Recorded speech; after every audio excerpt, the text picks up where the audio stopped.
Hi hello viewers, welcome back to new video. അപ്പോൾ എല്ലാവർക്കും പുതിയൊരു വീഡിയോയിലേക്ക് സ്വാഗതം. കഴിഞ്ഞ ദിവസമായിരുന്നു നമ്മുടെ വി.ഡി. സതീശൻ സർക്കാരിൻ്റെ നയപ്രഖ്യാപനം നടന്നത്. ഈ നയപ്രഖ്യാപന വേളയിൽ സർക്കാരിൻ്റെ ഭാഗത്തു നിന്നുണ്ടായ സുപ്രധാന പ്രഖ്യാപനങ്ങളിലൊന്നായിരുന്നു ആർത്തവ കാലയളവിൽ വിദ്യാർത്ഥിനികൾക്ക് 3 ദിവസത്തെ അവധി.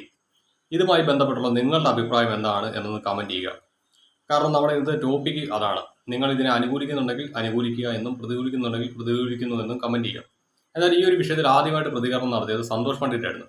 നമുക്കറിയാം, സന്തോഷ് പണ്ഡിറ്റ് എന്ന് പറയുന്ന കലാകാരൻ രാഷ്ട്രീയപരമായിട്ടുള്ള വിഷയങ്ങളിലെല്ലാം അദ്ദേഹത്തിൻ്റെതായിട്ടുള്ള അഭിപ്രായങ്ങൾ തുറന്നു പറഞ്ഞിട്ടുള്ളതാണ്. അദ്ദേഹത്തിൻ്റെ ഭാഗത്തു നിന്നുണ്ടായ പ്രതികരണം എങ്ങനെയായിരുന്നു? വിദ്യാർത്ഥിനികൾക്ക് മാത്രമേ ഉള്ളൂ ഈ അവധി, എന്തുകൊണ്ട് അധ്യാപികമാർക്കും നൽകുന്നില്ല എന്നായിരുന്നു അദ്ദേഹം ചോദിച്ചത്.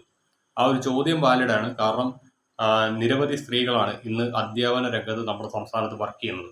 അങ്ങനെയുള്ളപ്പോൾ വിദ്യാർത്ഥിനികൾക്ക് നൽകുമ്പോൾ ഇത് അധ്യാപികമാർക്ക് നൽകണമെന്നാണ് എൻ്റെ ഒരു പക്ഷം. എന്തായാലും ഈ ഒരു വിഷയവുമായി ബന്ധപ്പെട്ട് ഇപ്പോൾ മുൻ DGP ആർ ശ്രീലേഖ അവരൊരു പ്രതികരണവുമായി രംഗത്ത് വന്നിരിക്കുകയാണ്. ക്ലാസ്സിൽ പോകാതിരുന്നാൽ അത് എല്ലാവരും അറിയില്ലേ, അത് നാണക്കേടല്ലേ, ആർത്തവ അവധിക്കെതിരെ ആർ ശ്രീലേഖ.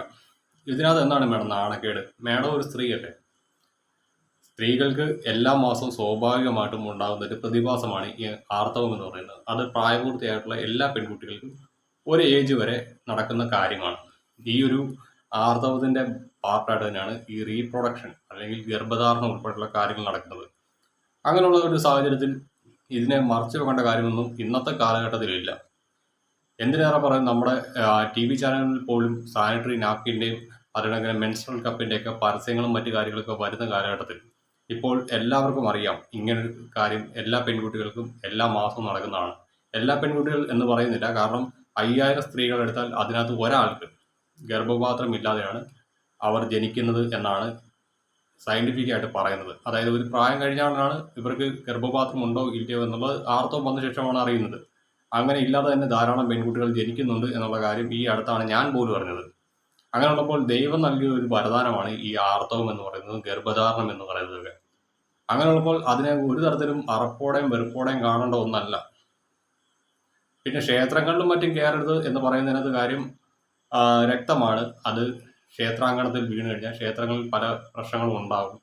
അങ്ങനെയുള്ള കാര്യങ്ങളൊക്കെ കൊണ്ടാണ് ഈ മാറ്റി നിർത്തുന്നത്. അല്ലാതെ ഈ ആർത്തവം എന്ന് പറയുന്നത് അശുദ്ധിയുടെ പ്രതീകമായതുകൊണ്ടല്ല. രക്തം എന്ന് പറയുന്ന സാധനം ക്ഷേത്രത്തിൽ വീഴാൻ പാടില്ല.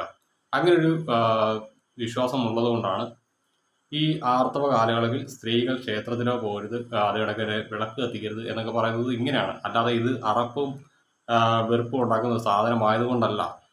ശുദ്ധി എന്ന് പറയുന്നത് നമുക്കറിയാം, ഇത് ബ്ലീഡിങ് ആണ്. അതുകൊണ്ട് തന്നെ ഉണ്ടാകുന്ന കുറേയധികം പ്രശ്നങ്ങൾ അത് നിലത്ത് വീണ് കഴിഞ്ഞാൽ ക്ഷേത്രങ്ങളിലാണെങ്കിലും പൂജാ റൂമുകളിലാണെങ്കിലും അങ്ങനെയുള്ള കുറേയധികം പ്രശ്നങ്ങളുണ്ടാകും.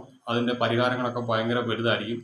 പ്രായശ്ചിത്തവും പരിഹാര കർമ്മങ്ങളൊക്കെ എക്സ്പെൻസീവാണ്. പണ്ട് കാലങ്ങളിൽ നമ്മുടെയൊക്കെ തറവാടുകളിലൊക്കെ ഈ സർപ്പക്കാവും മറ്റു കാര്യങ്ങളൊക്കെ ഉണ്ടായിരുന്നത് കൊണ്ട് തന്നെയാണ് മുതിർന്നവർ പറയുന്ന ആർത്തവമായി കഴിഞ്ഞ് കഴിഞ്ഞാൽ സ്ത്രീകൾ അടുക്കളയിലും മറ്റു കാര്യങ്ങളൊന്നും പ്രവേശിക്കരുതെന്ന്. കാരണം ഈ പൂജയും മറ്റു കാര്യങ്ങളൊക്കെ ചെയ്യാണ്ട് പുരുഷന്മാർ പോകും. അന്നേരം അവർ ഈ പറയുന്ന ഇവർ വെച്ചുണ്ടാക്കുന്ന ഭക്ഷണം കഴിക്കുമ്പോൾ അതിൻ്റേതായിട്ടുള്ള പ്രശ്നങ്ങൾ ഉണ്ടാകും എന്നൊക്കെയുള്ള വിശ്വാസങ്ങൾ അന്നത്തെ കാലത്ത് ഉണ്ടായിരുന്നു. പക്ഷെ അതിൽ നിന്നൊക്കെ നമ്മുടെ സമൂഹം ഇന്ന് മാറി ചിന്തിച്ച് തുടങ്ങിയിട്ടുണ്ട്. എന്നാലും ഇപ്പോഴും ക്ഷേത്രങ്ങളിലൊന്നും കയറാൻ പറ്റില്ല. പിന്നെ അതിനെ ചാലഞ്ച് ചെയ്തുകൊണ്ട് കയറുമ്പോഴാണ് പല പല വിഷയങ്ങൾ ഉണ്ടാകുന്നത്. അങ്ങനെയുള്ളപ്പോൾ ഒരു സ്ത്രീയായ മുൻ DGP ആർ ശ്രീലേഖയുടെ ഭാഗത്തു നിന്ന് ഇത്തരത്തിലുള്ള ഒരു പ്രസ്താവന വന്നത് ഒരിക്കലും യോജിക്കാൻ പറ്റത്തില്ല. ഇതാണ് എൻ്റെ ഈ ഒരു വിഷയത്തിലെ അഭിപ്രായം. നിങ്ങളുടെ അഭിപ്രായം ഒന്ന് കമൻറ്റ് ചെയ്യുക.